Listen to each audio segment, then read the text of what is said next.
Hello students, जैसे कि हमने इसके पहले जनसंख्या चैप्टर की शुरुआत की थी और जनसंख्या पाठ में अभी तक हम लोगों ने जनसंख्या का महत्व क्या है, जनसंख्या का घनत्व किस तरह से होता है, इसके अलावा यहाँ पर लिंग अनुपात, साक्षरता और प्रवासन के बारे में हमने अध्ययन किया। अब हम इसी कड़ी में आगे बढ़ते हैं। जनसंख्या के वितरण पर परिणाम करने वाले कारकों में प्रवासन जो है एक महत्वपूर्ण कारक है। तो ये रिक्त स्थान के लिए पूछा जा सकता है कि जनसंख्या के वितरण पर परिणाम करने वाले कारकों में खाली स्थान एक महत्वपूर्ण कारक है। तो महत्वपूर्ण कारक क्या है? प्रवासन। प्रवासन जो है एक महत्वपूर्ण कारक है। प्रवासन के कारण प्रदेश की जनसंख्या का पुनर्वितरण होता है, अर्थात जब लोग जो है एक स्थान से दूसरे स्थान पर स्थानांतरित होते हैं, उसी के परिणाम स्वरूप जो है फिर से वितरण होता है, पुनर्वितरण। जनसंख्या की संरचना पर असर होता है, अर्थात जो जनगणना की गई है तो उसकी संरचना पर भी वह प्रवासन जो है वह प्रभावित करता है, क्योंकि कहीं पर जनसंख्या अधिक हो जाती है तो कहीं पर जनसंख्या कम हो जाती है। अब हम देखेंगे कि जैसे इसके पहले हमने एक तालिका देखी थी, यह तालिका हमने इस तालिका के बारे में हमने अध्ययन किया था। यहाँ पर हमने देखा था कि प्रवासी जनसंख्या का प्रतिशत हमें दिया गया था, जैसे अफगानिस्तान, ब्राज़ील, और इस तरह से यहाँ पर अलग अलग देशों के जो है प्रतिशत कितना है इसके बारे में हम अध्ययन कर चुके हैं।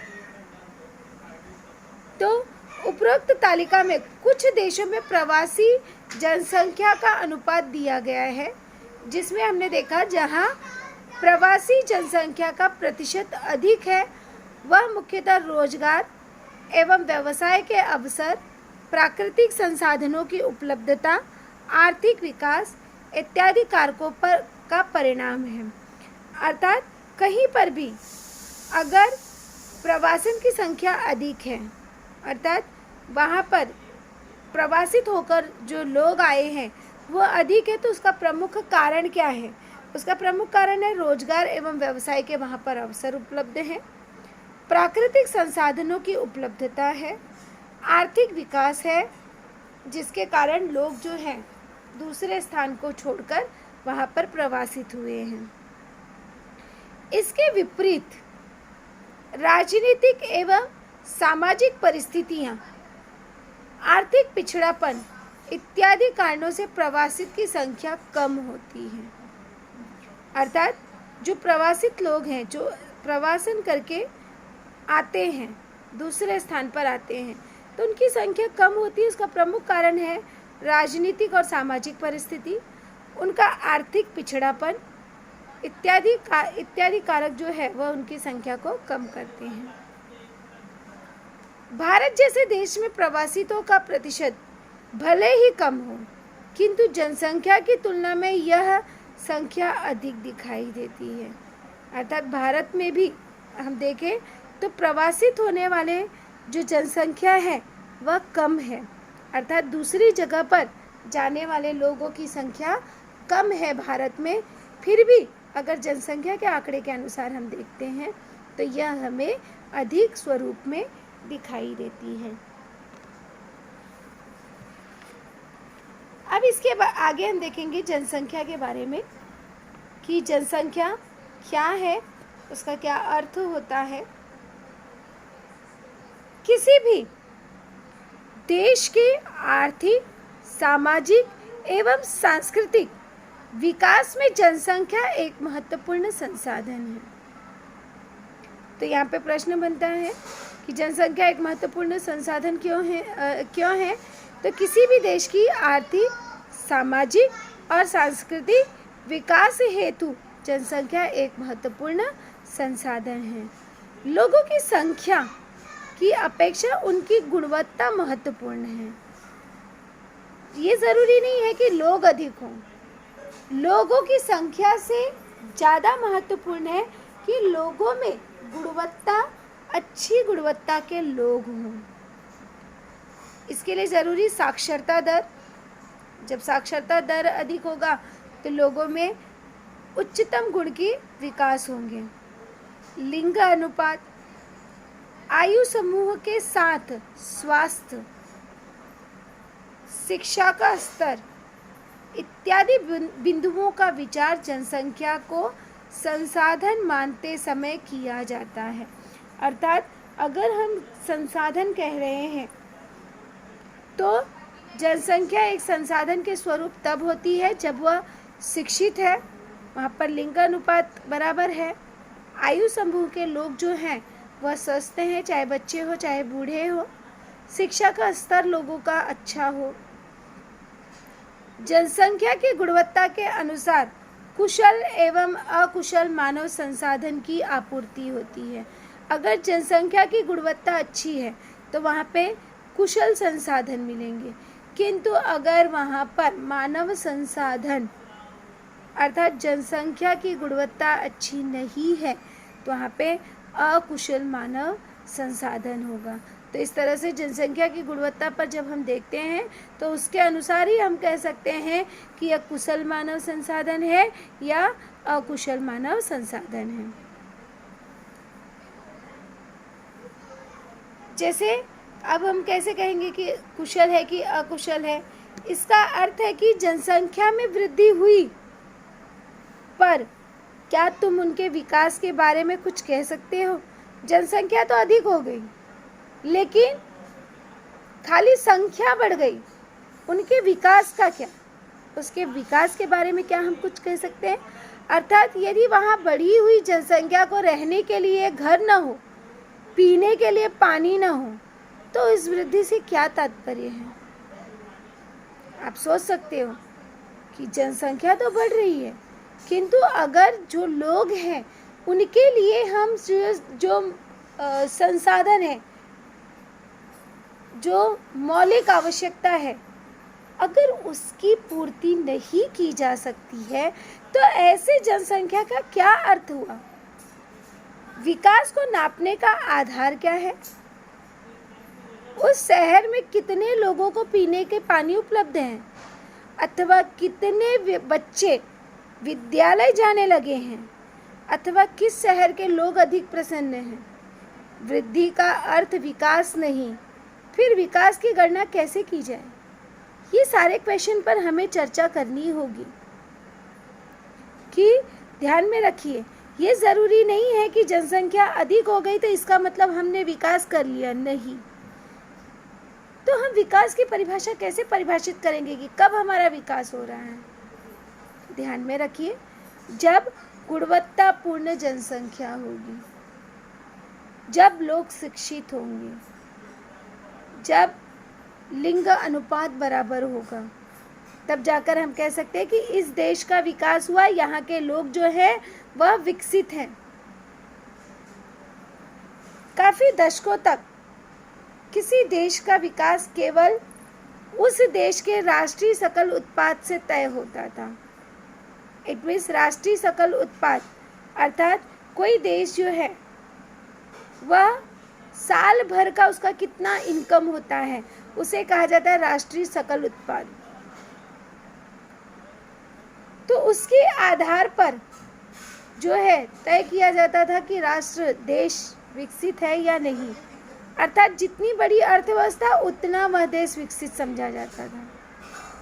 जिसकी अर्थव्यवस्था मजबूत होती थी वह देश विकसित होता था, जिसकी अर्थव्यवस्था मजबूत नहीं होती थी वह देश अविकसित राष्ट्रों में गिना जाता था। पर इसका अर्थ यह नहीं कि उस देश की जनसंख्या वहाँ के जीवन की गुणवत्ता से संतुष्ट है, अर्थात देश की जनसंख्या किस परिस्थिति में जी रही है वह भी देखना आवश्यक है। देखा जाए तो विकास का संबंध जनसंख्या का जीवन स्तर, जीवन की गुणवत्ता, वहाँ मिलने वाले अवसरों पर स्वतंत्रता से है। हम तभी कह सकते हैं विकास हो रहा है या विकास हुआ है किसी भी राज्य का या राष्ट्र का, जब वहाँ पे जितनी जनसंख्या है वहाँ के सभी लोग शिक्षित हैं, जब वहाँ के लोगों को रहने के लिए आवास स्थान उपलब्ध है, पीने के लिए पानी उपलब्ध है, रोजगार के लिए व्यवसाय व्यवसाय उपलब्ध है, उसे रोजगार दिया जा रहा है, तो हम कह सकते हैं कि वह राष्ट्र, वह देश पूरी तरह से विकसित है। विकसित का अर्थ केवल हम उसकी अर्थव्यवस्था से नहीं लगा सकते हैं। 1980 एवं 1990 के दशक में महबूब अल हक एवं अमर्त्य सेन ने मानव विकास सूचकांक की संकल्पना प्रस्तुत की। मानव विकास सूचकांक की संकल्पना किसने प्रस्तुत की? तो मानव विकास सूचकांक की संकल्पना महबूब अल हक एवं अमर्त्य सेन ने प्रस्तुत की। इस संकल्पना पर आधारित मानव विकास सूचकांक UNDP द्वारा प्रकाशित किया गया। तो आधारित विकास किस द्वारा प्रस्तुत किया गया? UNDP द्वारा प्रकाशित किया गया। अब हम देखेंगे कि ये सूचकांक क्या है। तो तालिका में एक विविध देशों के मानव विकास सूचकांक 2016 पर टिप्पणी लिखो। अर्थात यहाँ पर कुछ देश दिए गए हैं, कुछ देशों के नाम दिए गए हैं और उनका सूचकांक दिया गया है।